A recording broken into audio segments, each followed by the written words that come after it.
Hi guys, இன்னைக்கு நம்ம இந்த ட்ராமாவோட நெக்ஸ்ட் பார்ட்டை பார்க்க போறோம். இப்போ நம்ம ஹீரோயின் அவ ரூம்மேட்டோட நாய்க்குட்டியை வாக்கிங் கூட்டிட்டு வரேன். நம்ம ஹீரோ வெளியே தான் உட்காந்துட்டு இருக்கான். அவனை பார்த்ததும் நீ இங்க என்ன பண்ற அப்படின்னு கேட்கிறா. தூக்கத்துல நடந்துக்கிட்டே மாடியிலிருந்து குதிச்சிட்டுனா என்ன பண்றது, அதான் உட்காந்துட்டு இருக்கேன்னு ஹீரோ சொல்ல. அதுக்கு வாய்ப்பே இல்லை, என்னோட ரூம்ல தான் விண்டோஸே கிடையாதே, நீ அதை மறந்துட்டியான்னு சிரிச்சவ. நீ என்ன கேர் பண்ண வேண்டிய அவசியம் இல்லை, நான் நாய்க்குட்டியை வாக்கிங் கூட்டு போகணும்னு திரும்ப கொண்டாதங்கிற மாதிரி ஹீரோ அதை கூட்டிட்டு போயிட்டு இருக்கான். அப்படியே பேச்சு வாக்கல நான் கேட்டதுக்கு உங்ககிட்ட இருந்து பதில் வரலையேன்னு கேட்கிறான். இவ உடனே பாரு எத்தனை கொசு கடிக்குதுன்னு, அதிகமாயிடுச்சுப்பா. டூடு உனக்கு டயர்ட் ஆயிடுச்சுல, நம்ம வீட்டுக்கு போவோம்னு சொல்லிட்டு நைஸா நழுவ பார்க்க. நான் உனக்கு டைம் தரேன், உனக்காக நான் வெயிட் பண்ணுவேன்னு ஹீரோ சொன்னதும் குட் நைட்டு சொல்லிட்டு அந்த இடத்த விட்டே ஓடிட்டா. அடுத்த நாள் ஆஃபீஸ்ல அந்த டைரக்டர் பொண்ணுக்கிட்ட வந்து டாக்டர் தாமஸோட எக்ஸ்பெரிமெண்டல் ரிப்போர்ட் ரெடி ஆயிடுச்சுன்னு சொல்லி கொடுக்க பதிலே பேசாம அதை வாங்கிட்டு போயிட்டா. அந்த ரிப்போர்ட்டை டாக்டர் தாமஸ் பார்த்துட்டு ரிப்போர்ட் ரொம்ப நல்லா இருக்கேன்னு சொல்லிட்டு பாராட்டுறாரு. இதை கேட்டதும் இந்த டைரக்டர் பொண்ணு இதுக்காக நைட்டும் பகலும் நான் வேலை பார்த்தது வீணா போகலன்னு இவன் இந்த ரிப்போர்ட்டை ரெடி பண்ற மாதிரி போய் சொல்லிக்கிட்டு இருக்க. கரெக்டா இதை நம்ம ஹீரோயின் கேட்டுட்டா. நேரா உள்ள வந்தவன் இதை நீங்க தான் ரெடி பண்ணீங்களான்னு கேட்கும்போது அப்புறம் நான் இல்லாம நீயா பண்ண, நீ இந்த இடத்துல ஒரு சாதாரண இன்டர்ன் தானன்னு போய் சொல்லிக்கிட்டு இருக்கா. அப்படியா, அப்ப நான் கேட்கிற கேள்விக்கு பதில் சொல்லுங்கன்னு சொல்லி அந்த செமினார் ஏன் ரிசர்ச் சென்டர்ல நடக்காம வேற இடத்துல நடக்குதுங்கிற மாதிரி ஒரு கேள்வியை கேட்க இவன் அந்த ரிப்போர்ட்டை ரெடி பண்ணாதானே அவளுக்கு அதுக்கான பதிலாம் தெரியும், சோ உனக்கெல்லாம் சொல்ல முடியாதுங்கிற மாதிரி அவ சொல்லிக்கிட்டு இருக்கேன். யூவே இது ஒரு நல்ல கேள்வி, எங்க நீ பதில் சொல்லுன்னு கேக்குறாரு. அவளுக்கு எங்க தெரியும், நம்ம ஹீரோயின் தான் கரெக்டா பதில் சொல்றா, இதுலயே தெரிஞ்சிருச்சு இவ போய் சொல்றாங்கிறது. அண்ட் நம்ம ஹீரோயினும் யூ கிட்ட எனக்கு டேட்டா ரூமுக்கு போக வேண்டிய அவசியம் இருக்கு, சில மெட்டீரியல்ஸ் எல்லாம் தேவைப்படுதுங்கும் போது சரின்னு சொல்லிட்டாரு. அண்ட் போய் சொன்ன பொண்ணுகிட்ட ஃபியூச்சர்ல மறுபடியும் நடக்காம இருக்கிறதா உனக்கு நல்லதுன்னு சொல்லிட்டாரு. அப்படியே கட் பண்ணா நம்ம ஹீரோயின் இப்போ வேலையை முடிச்சுட்டு கிளம்பும் போது ஹாஸ்பிட்டல்ல இருந்து கால் பண்ணி டாயினோட ரிலேட்டிவா நீங்க, அவர் இன்னைக்கு ஹாஸ்பிட்டல்ல இருந்து டிஸ்சார்ஜ் ஆகுறாருன்னு சொல்ல இதுக்கு நீ இங்கிருந்து போறேன்னு சொல்லிட்டு டக்குன்னு வந்துட்டு அந்த இடத்துக்கு. இப்போ என்னோட கண்டிஷன் ஸ்டேபிளா இருக்கு, ஸோ நான் டிஸ்சார்ஜ் ஆகிக்கிறேங்கிற மாதிரி சொல்ல இல்ல நீ இப்படி போகக்கூடாது, சீக்கிரமாவே அவரோட ப்ராஜெக்டை ஸ்டார்ட் பண்ணிடுவாரு, நானும் என்னோட பெஸ்ட்டை கொடுப்பேன், நீ இப்படிலாம் கிவ் அப் பண்ணிடக்கூடாதுன்னு சொல்லிட்டு கரெக்டாக டேப்லெட் கொண்டு வந்து கொடுக்கவும் அவனுக்கு கொடுத்துட்டு இருக்கா. ஒழுங்கா மருந்து சாப்பிடுன்னு சொல்லி அதை வாங்கிக்கிட்டு டாயோனும் நீ ரொம்ப அதிகமாக வேலை பார்க்குற போல, ரொம்பவே இழைச்சி போயிருக்குன்னு கேட்கும்போது அப்படியெல்லாம் இல்லை, சியோவும் கியோவும் பிரேக்கப் பண்ணிட்டாங்கன்னு சொல்ல இவனுக்கே ஷாக் ஆயிடுச்சு. அண்ட் ஆல்சோ மோயோனும் அவனோட லவ்வை என்கிட்ட கன்ஃபஸ் பண்ணான்னு சொல்ல இன்னும் ஷாக் ஆயிட்டான். என்ன நீ அதுக்கு என்ன பதில் சொன்னேன்னு கேட்கும்போது சியோவை எனக்கு ரொம்ப பிடிக்கும் தான், ஆனா எனக்கு அவன் மேல இப்போ ஃபீலிங்ஸே இல்லாத மாதிரி இருக்குன்னு சொல்றா. அப்போ உனக்கு இப்போ பிடிச்சிருக்கிறது மூயோன்னு தானேன்னு கேட்கும்போது அப்படியெல்லாம் இல்லையேங்கிறா.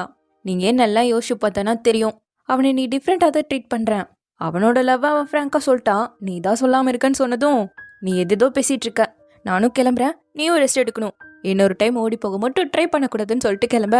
கரெக்டா டாக்டரை பார்த்து அவனோட கண்டிஷன் எப்படி இருக்குன்னு கேட்கிறா. சரியான ட்ரீட்மெண்ட் பண்ணாதானே அவனுக்கு சரியாகும், ஸோ இப்போதைக்கு எதுவுமே சொல்ல முடியாதுன்னு சொல்லிட்டு போயிட்டாரு. அது வரைக்கும் அவனால உயிரோடு இருக்க முடியுமான்னு கூட தெரியாது இல்லையா. ஸோ அவளுக்கு அழுகையா வந்துட்டு இருக்கு. கரெக்டா இவ்வளோ சியோ பார்த்துட்டு நான் என்னோட எக்ஸ்கிட்ட இருந்து மொத்தமா வேலைக்கு வந்துட்டேன், நீ சாப்பிட்டு முடிச்சதும் உன்னை சேஃபா வீட்டில் கொண்டு போய் விடுறேன்னு சொல்ல பரவாயில்ல நானே போய்க்கிறேன்னு சொல்றா.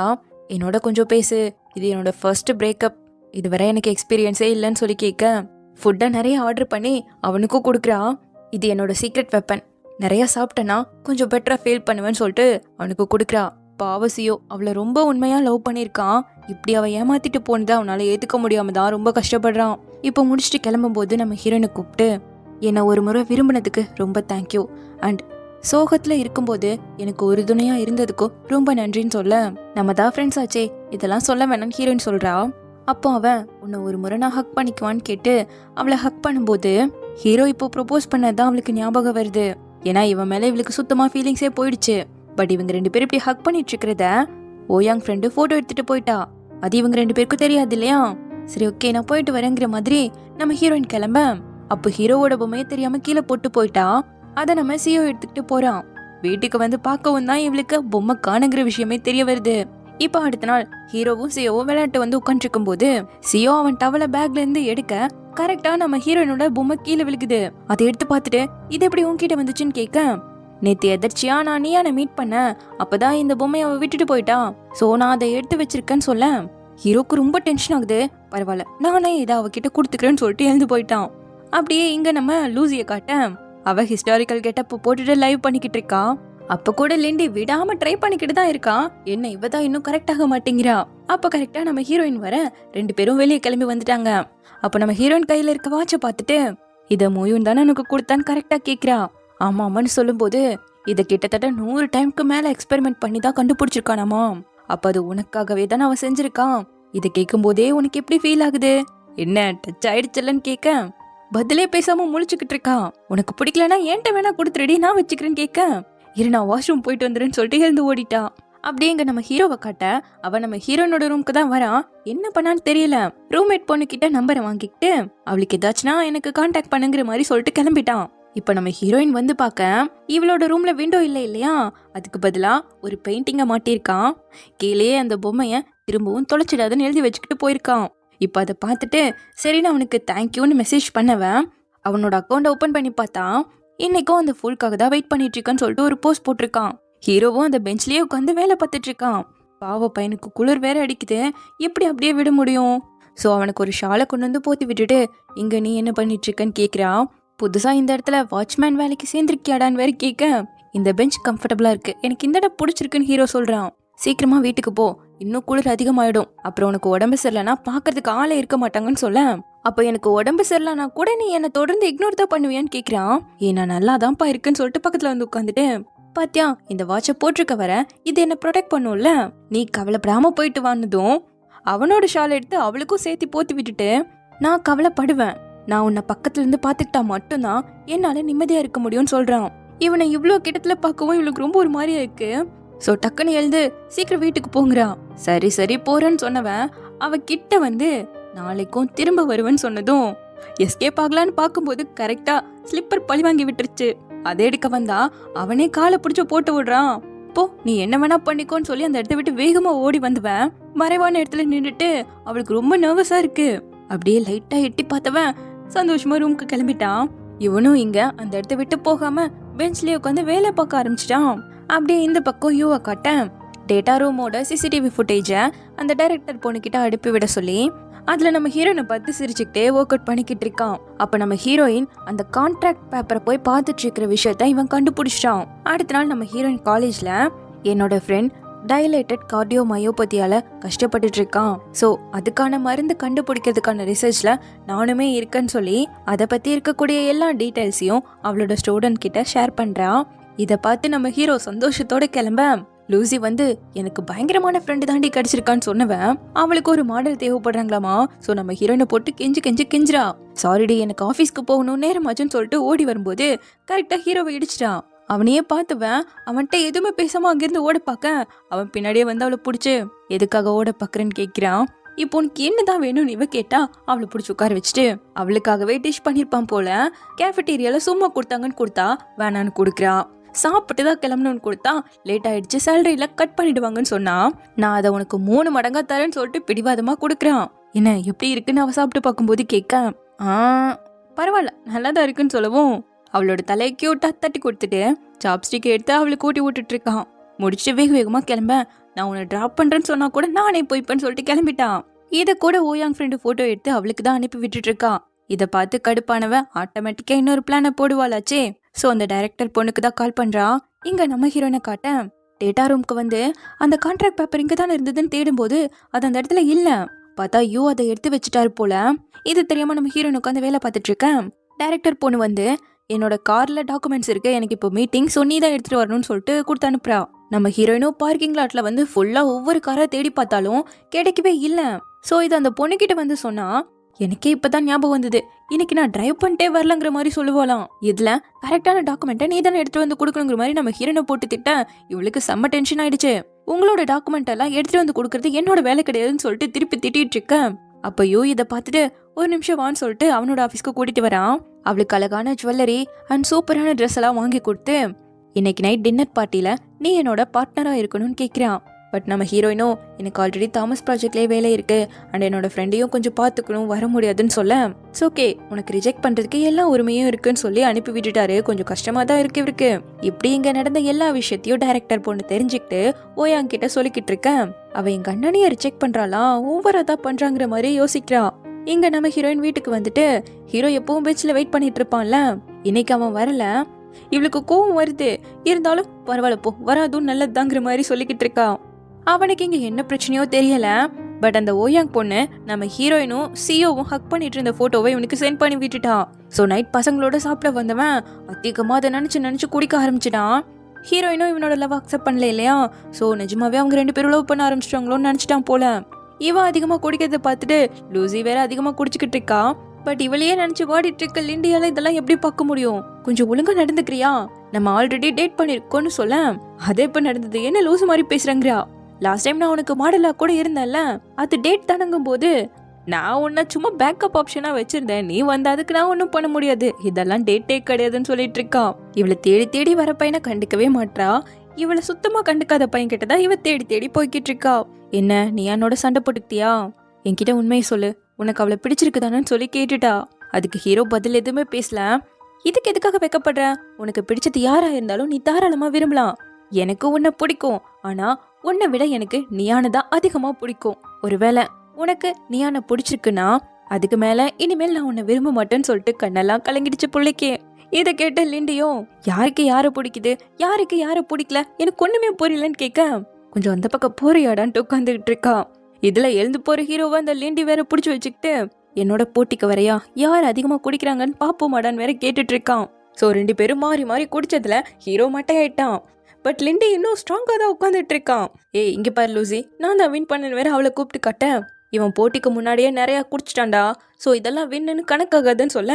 பரவாயில்ல இருந்துட்டு போகுது, வா நான் தான் உன்னை வீட்டு வேற கொண்டு வந்து விடுவேன்னு சொல்லிட்டு அவளை இழுத்துட்டு போக, நீ ஏன் தள்ளாடிட்டு இருக்க, இதுல என்ன வேற கொண்டு போய் வீட்டுக்கு விடுறியான்னு கேட்கிறா. குடிச்சிட்டு ஒரு பொண்ணு தனியா வீட்டுக்கு போறது சேஃபே கிடையாது. ஸோ நான் உன்னை பாதுகாப்பா வீட்டு வரை கொண்டு போய் விடுவேனாங்க. உன் கூட போறதுக்கு நான் தனியாவே போய்ப்பேன். நீ போ, உன் ஃப்ரெண்டு வெயிட் பண்றான் பாருன்னு சொல்லிட்டு அவனை துரத்தி விட.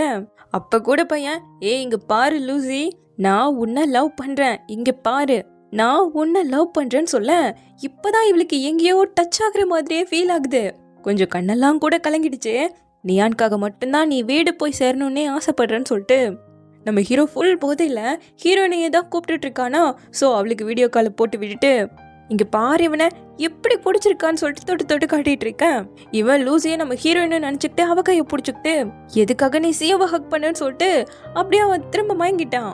உனக்கும் அப்படி என்னதாண்டி நடந்ததுன்னு சொல்லிட்டு அவனை வீடியோ பிடிச்சி காட்டிக்கிட்டே இருக்கா. அவனுக்கு ரொம்ப போதை ஆயிடுச்சுல. ஸோ சுத்தமா நடக்க முடியாம டோர்ல அப்படியே உட்கார்ந்தவன் தலையில வேற இடிச்சுக்கிட்டான். நியான் நீ எங்க போயிட்டு, எங்க பாரு எனக்கு தலையில கூட இடிச்சிச்சுன்னு சொல்லிக்கிட்டு இருக்கான். இவளும் நீங்க எங்க இருக்கீங்கன்னு சொல்லி எடுத்துக்கிட்டு உடனே அந்த இடத்துக்கு வந்துட்டா. இனிமேல் நீ ஏன் அவனை பார்த்துக்கோங்கிற மாதிரி அவளை தட்டி கொடுத்துட்டு லூசி அந்த இடத்த விட்டு கிளம்பிட்டா. இப்ப நம்ம ஹீரோயின் ஹீரோவோட கையை வந்து பிடிச்சதும், நியான் நீ எங்க போயிட்ட, நான் உனக்காக தான் இவ்வளோ நேரம் வெயிட் பண்ணிக்கிட்டு இருக்க தெரியுமா, நான் வீட்டுக்கு போகணும், என்ன நீ வீட்டுக்கு கூட்டிட்டு போய் விடுவியான்னு சொல்லிட்டு அழுகிறான் குழந்தை மாதிரி. இதை பார்க்கும்போதே இவளுக்கும் அழுக வந்துடுச்சு. ஸோ அவனை பிடிச்சிக்கிட்டு என்னை மன்னிச்சிடு, நான் லேட்டா வந்துட்டேன்னு சொல்லிட்டு ரொம்பவே ஃபீல் பண்றா. இப்போ அவனை வீட்டுக்கு கூட்டிட்டு வரணும் இல்லையா, பிடிக்கவே முடியல, ஹைட்டா வேற இருக்கானாச்சே. ஏன்டா பண்ணி மாதிரி இருக்க, ஒழுங்கா தான் நடந்து போவேடான்னு கூட்டு வந்தா. பண்ணியா, நான் கியூட் லிட்டில் பண்ணிங்கிறான். அதுக்கெல்லாம் வாய்ப்பே கிடையாதுன்னு சொல்லிட்டு டாக்ஸியை தான் நிறுத்துறா. இவளுக்கு கார்னா கொஞ்சம் பயமாச்சே, இருந்தாலும் பரவாயில்லங்கிற மாதிரி டோரை ஓபன் பண்ணா. அவன் க்ளோஸ் பண்ணி விட்டுட்டு நியான் கார்ல வரமாட்டான், அவளுக்கு கார்னா பயம்னு சொல்லிக்கிட்டு இருக்கான். அட போங்கடா லூசுகளாங்கிற மாதிரி கார்காரர் கிளம்பிட. இவ்வளோ போதையில இருக்கும்போது என் மேல உனக்கு என்ன இப்படி ஒரு அக்கறைன்னு கேட்கிறா. அந்த டிரைவர் சரியில்லை, நீ எதுக்கும் பயப்படாத, நான் உன்னை பத்திரமா பார்த்துப்பேன் அவன் கண்ணத்தை பிடிச்சு சொல்ல. சரி எனக்கு தெரியும், வா போலான்னு சொல்லிட்டு அவனை கூட்டிட்டு வரா. அப்போ பக்கத்துல இருக்க பெஞ்ச்ல அவனை உட்கார வச்சுட்டு, இரு நான் உனக்கு யோகட் வாங்கிட்டு வரேன்னு இருந்து போனா. அவன் அவளை பிடிச்சி உட்கார வச்சு அவன் மேல சாஞ்சுக்கிட்டே, நீ என்னை விட்டு போக கூடாது, எப்போ என்னை விட்டு போக கூடாது சரியான்னு சொல்லிக்கிட்டு இருக்கேன். அப்போ அந்த வெளியே போன 2 பொண்ணுங்க, எவ்வளோ அழகா இருக்கா அந்த பையன், இந்த பொண்ணு மட்டும் அவனை ரிஜெக்ட் பண்ணிடக்கூடாதுன்னு சொல்லிட்டு பேசிட்டு போகிறத கேட்டவன் அவனை பார்த்து அப்படியே சந்தோஷமா சிரிக்கிறா. அண்ட் எப்படியும் அவனை வீட்டுக்கு வேற கொண்டு வந்து சேர்த்துணுமாச்சே. ஸோ கஷ்டப்பட்டு புள்ள தூக்கிட்டு வந்தா. நீ ஒரு ஸ்டூபிட், இவ்வளோ இருட்டில் என்னை கூட்டு வரையே, கண்டிப்பா நீ விழுந்துருவேன்னு சொல்ல. இன்னும் ஒரு வார்த்தை பேசின அவனை எங்கேயே விட்டு போயிடுவேங்கிறா. அப்போ அவளையே பார்த்தவன் டக்குன்னு அவளை பிடிச்சு, நீ கீழே விழுந்துட்டானா என்னோட மனசு ரொம்ப வலிக்கும்னு சொல்றான். அப்போ இவ அவனையே பார்த்துக்கிட்டு இருக்க. அவன் டக்குன்னு அவளை கிஸ் பண்ண வரும்போது இவ கையை வச்சு மறைச்சிட்டா. அப்புறம் என்ன, மறுபடியும் அவனை கஷ்டப்பட்டு தூக்கிட்டு வந்துட்டு இருக்கா. இன்னும் 10 கிலோமீட்டர் இப்படி போக முடியுங்க. அப்போ ஒரு ஹோட்டலை புக் பண்ணிடு, இங்கே தங்கிட்டு காலையில போய்க்கலாங்கிறான். இல்ல உனக்கு கொண்டு வந்து விட்டதும் நான் கிளம்பிடுவேங்கிற மாதிரி கூட்டிட்டு வந்துட்டு இருக்கேன். இல்ல நீ என்னை விட்டு போக கூடாதுங்கிற மாதிரி அவனும் வந்துகிட்டு இருக்கான். சரி இவனுக்கு மட்டும் ஒரு சிங்கிள் ரூம்னு கேட்டா சிங்கிள் ரூம்ல 2 பேருக்கு பத்தாதுங்கிற மாதிரி வளரிட்டு இருக்கான். அவங்க கப்பிள்ஸ் ரூம்லாம் நல்லா இருக்குங்கிற மாதிரி சொல்ல எனக்கு அதான் வேணும்னு இருக்கான். வாய் வச்சுட்டு கம்மன் இருக்கியான்னு சொல்லிட்டு அவங்க கிட்ட எவ்வளவு ஆகுன்னு கேட்டா கொஞ்சம் அதிகமா சொல்றாங்க. என்கிட்ட காசு இருக்குன்னு அவன் சொன்னதும் சரின்னு பேக்ல எப்படியோ அடிச்சு புடிச்சு எடுக்கிறா. அப்ப அவனோட பர்ஸை பார்க்கும்போது இவளுக்கே தெரியாம எடுத்த ஒரு போட்டோவை தான் அவன் அதுல வச்சிருக்கான். சோ அப்படியே பே பண்ணிட்டு கொண்டு அவனை பெட்ல போட்டு போலான்னு பார்த்தா விட மாட்டேங்கிறான். அவளை பிடிச்சு க்ளோஸ்ல இழுத்து, நான் சொல்றத நல்லா கேளு, நீ என்னை விட்டு போக கூடாதுன்னு சொல்ல இதுக்காடா அப்படிங்கிற மாதிரி எழுந்து போறா. பார்த்தா இங்க இவன் உருண்டுட்டு வந்து கீழே விழுந்துற முக்கி தக்கி மேல பெட்ல போட்டு அடுத்த போர்வை எடுத்து போத்திட்டு இருந்தா அதுலயும் குளறுபடி பண்ண ஆரம்பிச்சிட்டான். அந்த போர்வையோட இவன் அவனோட சேர்ந்து போராட்டம் பண்ணிட்டு இருக்க. அவன் அவளை பிடிச்சிக்கிட்டு, எனக்கு நீ சமைச்ச ஃப்ரைட் ரைஸ் சாப்பிடணும் போல இருக்கு, நான் நிறைய டைம் பண்ணிட்டேன், நல்லாவே வரமாட்டேங்குதுன்னு சொல்ல உனக்கு திறமை இல்லடான்னு அவ சொன்னதும் என்ன எனக்கு இவ்வளோ உப்பசம் அடிக்குதுன்னு சொல்லி போர்வையை தூக்கி போட்டு அவளை பிடிச்சி உருட்டினதுல அவ போர்வைக்குள்ள உருண்டு மாட்டிக்கிட்டா. என்ன ட்ரை பண்ணாலும் சுத்தமா எந்திரிக்க முடியல. சரின்னு அவனை பார்த்துக்கிட்டே இவன் நல்லா தூங்கிட்டா. அடுத்த நாள் விடியும் போது நம்ம ஹீரோ அவ கைய பிடிச்சு அவளையே தான் பார்த்துட்டு படுத்துட்டு இருக்கான். அவ எழுந்ததும் கையெடுக்க ட்ரை பண்ணா இவன் விட மாட்டேங்கிறான். என்ன பார்த்ததும் ஷாக் ஆயிட்டியா? ரொம்பலாம் ஷாக் ஆகாத, நேற்று நீ ரொம்ப குடிச்சிட்ட, உன்னை வீட்டுக்கு ட்ராப் பண்ணுங்கிறதுக்காக தான் வந்தேன், பட் ரொம்ப லாங்காக இருந்ததால இங்கே ஸ்டே பண்ண வேண்டியதாயிடுச்சுன்னு சொல்ல அவன் பார்த்துட்டே இருக்கான். இவன் டக்கு டக்குன்னு எழுந்து போக ட்ரை பண்ணா அவளை இவன் பிடிச்சிக்கிட்டு உனக்கும் சியோக்கும் இடையில என்ன நடந்ததுன்னு கேட்கிறான். நான் எதுக்கு சொல்லணும், எங்க 2 பேருக்கு இடையில என்ன நடந்ததுன்னு இவன்ட்டே கேட்க, அப்போ என்னோட கேர்ள் ஃப்ரெண்டா இருக்கிறத விட ஒன் சைட் லவரா இருக்கிறதா உனக்கு பிடிச்சிருக்கான்னு கேட்க, எனக்கு யாரை பிடிச்சிருக்கோ அவங்கள தாராளமா நான் விரும்பலாம் சரியான்னு சொல்லிட்டு எழுந்து ஓடிட்டா. இப்போ நம்ம ஹீரோயினும் வேலைக்கு வந்தா அந்த டைரக்டர் பொண்ணு வந்துட்டு, நேற்று நைட்டு உன்னை டாக்குமெண்ட்லாம் சென்ட் பண்ண சொன்னல, ஏன் பண்ணல, அதெல்லாம் எவ்வளோ முக்கியம் தெரியுமான்னு ஹீரோயினை திட்டிட்டு இருக்கா. இவன் ஹீரோவை சமாளிக்கவே அவளுக்கு நேரம் போயிடுச்சாச்சு, இதுல எங்க இதெல்லாம் பண்றது, ஸோ அதை பண்ண முடியல இல்லையா. இவன் எப்படி நம்ம ஹீரோயினை திட்டிட்டு இருக்காங்கிறத யூ பார்த்துட்டு வந்து என்ன டாக்குமெண்ட்னு சொல்லிட்டு கேட்குறான். அதை பற்றி சொல்லும்போது இது ஒன்றும் அவ்வளோ அர்ஜென்ட்லாம் கிடையாது, அண்ட் அவள் ஆல்ரெடி தாமஸோட எக்ஸ்பெரிமெண்ட்ல இருக்கா, உனக்கு அவ்வளோ அர்ஜென்ட்டான வேலை இருந்ததுன்னா அதை ஹெச்ஆர் டிபார்ட்மெண்ட்டை போய் கேட்டுக்கோன்னு சொல்லிட்டு அனுப்பி விட்டாரு. இங்கே இப்போ நம்ம லூசியை காட்ட அவள் மெயில்ஸ் ஆர்டர் பண்ணணும்னு பார்க்குறா. பட் அவகிட்ட அவ்வளோவா காசு இல்லை. ஸோ ஏதாவது டிஸ்கவுண்ட் கொடுக்க முடியுமாங்கிற மாதிரி கெஞ்சிட்டு இருக்க. கரெக்டாக அந்த இடத்துக்கு லிண்டி வரா. சார், நான் இங்கே அடிக்கடி வர கஸ்டமர் தானே, ஸோ எனக்கு பார்த்து பண்ணி கொடுங்கிற மாதிரி பேசினதும், சரிப்பா உனக்கு 1% வேணா டிஸ்கவுண்ட் பண்ணி தரேன்னு சொல்ல, அப்புறம் என்ன அதான் டிஸ்கவுண்ட் கொடுத்துட்டாங்கல்ல, பே பண்ணுன்னு சொல்ல அப்படியே முறைக்கிறா. கட் பண்ணா இப்போ அவன் தான் அவளுக்கு மீல் வாங்கி கொடுத்துருக்கான். ஒழுங்கா நிறைய அள்ளி சாப்பிடு, என்ன இவ்வளோ இழைச்சி போயிட்டு இருக்கேன்னு கேட்டா, டேய் நான் டயட்ல இருக்கேன், என்ன நீ இப்படி பேசிட்டு இருக்கனதும், அப்ப சரி நான் சாப்பிட்டுக்கிறேங்கிற மாதிரி அவத்தட்டுல இருந்து எடுத்துட்டு இருக்கான். அதுக்காக ஏன்டா இதை எடுத்துன்னு கேட்டா, ஃபுட்டை வேஸ்ட் பண்ணக்கூடாதுல அதனால தாமான்னு சொல்லிட்டு சாப்பிட, நீயே சாப்பிட்டு தொலைன்னு சொல்லிட்டு எழுந்து போயிட்டா. அப்பாவோட சப்போர்ட் இல்லாம இவளே தானே தனியா வாழ்ந்துட்டு இருக்கா. ஸோ கொஞ்சம் கஷ்டமா இருக்கு. அப்ப கரெக்டா ஏதோ பார்சல் வந்திருக்குன்னு சொல்லிட்டு கொடுக்குறாங்க. அதை ஓப்பன் பண்ணி பாக்குறா. அதுல ஃபுல்லா லாட்ரி டிக்கெட்ஸா இருக்கு. யாரோ இதை அனுப்புனதுங்கும் போது கரெக்டா வெளியே லேண்டி நின்றுட்டு லூசின்னு கூப்பிட்டு இருக்கேன். ஒழுங்கா இதெல்லாம் எடுத்துட்டு கிளம்புடாங்கிற மாதிரி அவன் மேலேயே தூக்கி போட்டு கதவை க்ளோஸ் பண்ணிட்டு போயிட்டு இருக்கா. அப்படியே இங்க நம்ம ஹீரோயினை காட்ட டாயூனை பார்க்க வந்திருக்கா. இப்போ கொஞ்சம் வீக்கா இருக்க மாதிரி தெரியுது, பட் முன்ன விட நான் பெட்டரா தான் இருக்கேங்கிற மாதிரி சொல்றான். கவலைப்படாத, நெக்ஸ்ட் வீக்ல இருந்து மருந்து தயாரிக்க ஆரம்பிச்சிடுவாங்க, நானும் என்னோட பெஸ்ட்டை கொடுத்து கண்டிப்பா ஒன்று சரி பண்ணுவேன்னு சொல்ல, கவலைப்படாம இரு, நானும் ஸ்ட்ராங்கா தான் இருக்கேன்னு சொல்றான். சரி நான் உனக்கு ஃப்ரூட்ஸ் கட் பண்ணி தரேன்னு சொல்லிட்டு பக்கத்துல வந்து உட்காந்துக்கேன். உனக்கும் மோயூனுக்கு இடையில ஏதோ பெரிய டிராமாவே நடந்ததாமாவே லூசி சொன்னான்னு கேட்க, அவ லூசு மாதிரி பேசுவா, எங்களுக்கு இடையில எல்லாம் எதுவும் நடக்கலன்னு இவ சொல்றா. உண்மையாவே உனக்கு அவனை பிடிச்சிருக்கு தானே டாயூன் கேட்க, அது எனக்கே தெரியல, நானும் அவனும் ரொம்ப க்ளோஸாக தான் இருந்திருக்கோம். ஸோ எனக்கு அவன் மேலே எப்படிப்பட்ட ஃபீலிங்ஸ் இருக்குன்னு எனக்கு புரியல. அண்ட் முக்கியமாக என்னோட ஃபேமிலிக்கும் அவனோட ஃபேமிலிக்கும் இடையில என்ன விஷயம் ஏற்பட்டிருக்குன்னு கூட கரெக்டாக தெரியல இல்லையான்னு சொல்லிட்டு கொஞ்சம் ஃபீல் பண்ணுறா.